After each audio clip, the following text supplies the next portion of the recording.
too many. We are talking about millions of Americans. And this is where we see their plans are changing. And they are going to initiate something that is devastating and that is extremely frightening.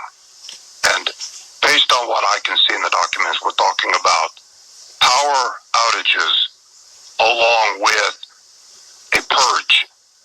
They're going to come in, they're going to take you out of your home, and they're going to put you into a military vehicle or whatever, a van, and drive you away and place you into a camp. It is a very, very big operation that they're planning. It is millions of Americans. They will do it under the cover of night, under the cover of blackness, during one of these planned blackouts. They have a 3-day blackout. They have a nationwide blackout that lasts 2 days, and a lot of localized blackouts. So it is a whole series of blackouts that they're going to do. Hi, Shalom. I'm going to begin this lesson by giving all praise, honor, and glory to Yahweh, Ba'ashem, Yahawashi, Wahar, Rakah, Quadash, which in the ancient Hebrew tongue would be the correct names of the Heavenly Father, His beloved Son, and the Holy Spirit. I also would like to give double honors to my teachers, the head apostles and elders of Great Millstone. Much due honors and respect to the sincere brethren out there. There's also laboring in this work. And as always, I want to say shalom to the believers. You know, the Akim as well as the Akwath, which will be you brothers along with the sisters that subscribe to this truth as well. So yeah, just wanted to go into another quick lesson, which this sitting right here is going to be inspired in part by the opening clip, which pretty much featured a glimpse into the diabolical and sinister plots of Esau, the so-called white man, especially in relation to those who he deemed as a threat to his new world order, which according to certain insiders, as you saw featured in the opening clip, they projecting a blackout, all right, which is going to be staged by the U.S. government in effort to throw somewhat of a smokescreen out there to mask, you know, the true objective, and that's to round up those who they deem as resistors of their agenda. Now, what you have right here in front of you is FEMA's kill list. All right. Again, where these devils have pretty much identified and targeted resistors and put them in different pockets, if you will, categories. You know, you had a red list, the blue list, the yellow list, and the black list. Now, the red list consists of people, all right, who, you know, the so-called white man have deemed enemies to their new world order. See, it says these people are the enemies of the NWO. They are the leaders of patriot groups, outspoken ministers, see, outspoken ministers, outspoken talk show hosts, community leaders, and even probably net leaders, which we understand these outspoken ministers would be who this devil has targeted. And that's according to biblical prophecy, as it is written in the book of Revelation, the 12th chapter, where the dragon was wroth with the woman and went to make war with the remnant of her seed, those who keep the testimony of our Lord Yahawashi, which translates to who? The prophets, man. So these outspoken ministers here are pretty much targeted by the U.S. government, which it all goes back to that struggle in the womb, Jacob versus Esau. And if Esau, being in the form of his U.S. government, have deemed, identified, and targeted a certain people as being their enemies, well, pursuing a biblical prophecy, that people will have to be Jacob.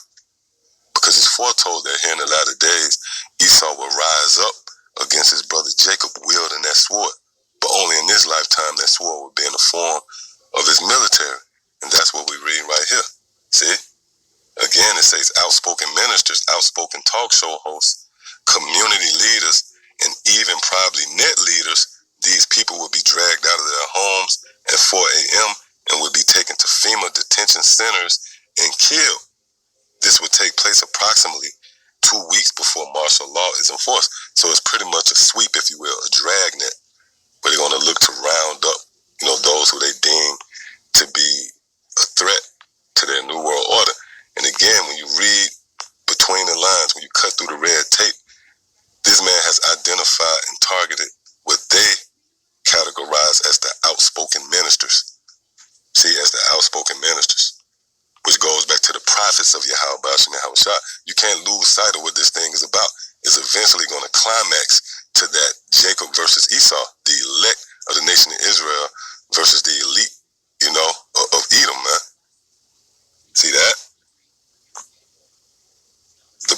this. It says, these are also enemies of the NWO, but are followers of the red list folks. See? Meaning those of you who subscribe to the prophets, they have identified and targeted you as well. See? It says these people will be rounded up after martial law is in place and will be taken to the detention centers and re-educated. Various mind control techniques will be used on them. Yeah, and that's pretty much torture. Okay? It says most will not survive this. Mr. Springmeyer was not specific on exactly who was on the blue list, but I would guess that people such as you and I are on that list. So what we read here is a part of the storyline. This is a part of the drama of yahawashi, where Esau is eventually going to come after us, man. See that? But guess what? It was meant to be this way. The Lord raised up Esau for this very reason, so that he might show his power, man. That's what I wanted to touch on in this lesson. And the idea that what we have subscribed to would be considered a strange form of teaching. Why? Because our exit plan is not conventional. It's not of this realm. Because you actually have those amongst these U.S. citizens out there who understand what's going on with the U.S. government. They know all about, martial law. They know all about FEMA camps and detention centers, man. But their stance and their approach is to barricade themselves in their home or stockpile weapons, dig into the trenches, roll up their sleeves, and fight Esau and combat Esau and go up against him. Which that's a battle you won't win. You got to remember, the so-called white man was given the sword.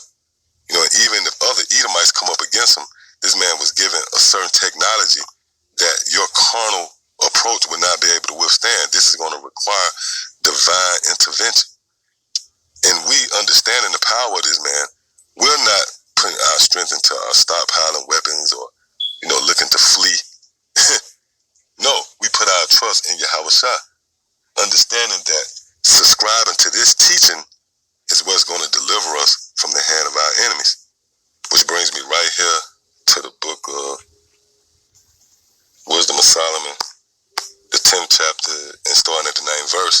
It says, but wisdom delivered from pain those that attended upon her. Yeah, and this wisdom here is captured within a certain doctrine, a certain teaching and belief system that we believe we possess. See that?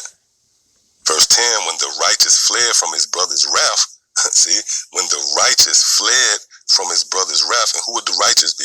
Jacob, and in particular the elect of the nation of Israel. And the brother whose wrath Jacob has fled from would be none other than Esau. So you can see again, but this is nothing more than a build-up, the climax, the apex, if you will, to that struggle in the womb. Again, when the righteous fled from his brother's wrath, she guided him. See, she guided him in right paths. Again, that she is symbolic to wisdom. And a particular doctrine that you might subscribe to. See, she guided him in right paths, showed him the kingdom of the Most High, and gave him knowledge of holy things, made him rich in his travels, and multiplied the fruit of his labors. In the covetousness of such as oppressed him, she stood by him. Yeah, let's read this again. In the covetousness of such as oppressed him, which will be who? Esau. That's our oppressor, man. See? Of such as oppressed him, she stood by him, meaning through it all. No matter whatever you was faced with, whatever adversity that came your way, you stood stiffly due to wisdom. This doctrine is what's going to keep you in that day, man. Pursuant to Isaiah the 33rd chapter and the 6th verse, knowledge and wisdom shall be the stability of our times, man. That staff and that state, that comfort. See? That's what it means when it says, in the covetousness of such as oppressed him, she stood by him, see? And made him rich. She defended him.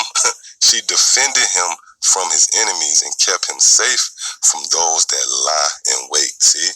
She defended him from his enemies and kept him safe from those that lie in wait, which will be Esau, man. This man has a well-orchestrated, calculated strategy to come after us. But guess what? This wisdom is going to defend us from that, man. It's going to keep us safe from those that lay in wait. Matter of fact, let me grab some real quick before we continue. It's the book of 7th verse, it says, when wisdom entereth into thine heart, and knowledge is pleasant unto thy soul, discretion shall preserve thee. See? Discretion shall preserve thee, understanding shall keep thee. Right. And this is concerning the time that we're in now. This is that time that's fraught with danger as we embark, on this path in pursuit to the kingdom of heaven, where it tells you in the book of 2nd Ezra, the 7th chapter, that that's a dangerous mission, man. See? And that danger is going to come by way of Esau and his military. See? Again, it says, discretion shall preserve thee, understanding shall keep thee, to deliver thee from the way of the evil man. See? To deliver thee from the way of the evil man, from the man that speaketh forward things, concerning his decrees, his legislations that he has in play, pretty much an effort to wage war against the children of Israel. See that? But it's going to be by way of this wisdom. All right? And this is what make this teaching a strange form of teaching, because we believe that we're going to be delivered in a strange fashion. See that? Which brings me right here to the book of Wisdom of Solomon, the 5th chapter, and starting at the 1st verse. It says, then shall the righteous man stand in great boldness before the face of such as have afflicted him. Yeah, and you are witnessing this prophecy be fulfilled right before your very eyes. In the form of these various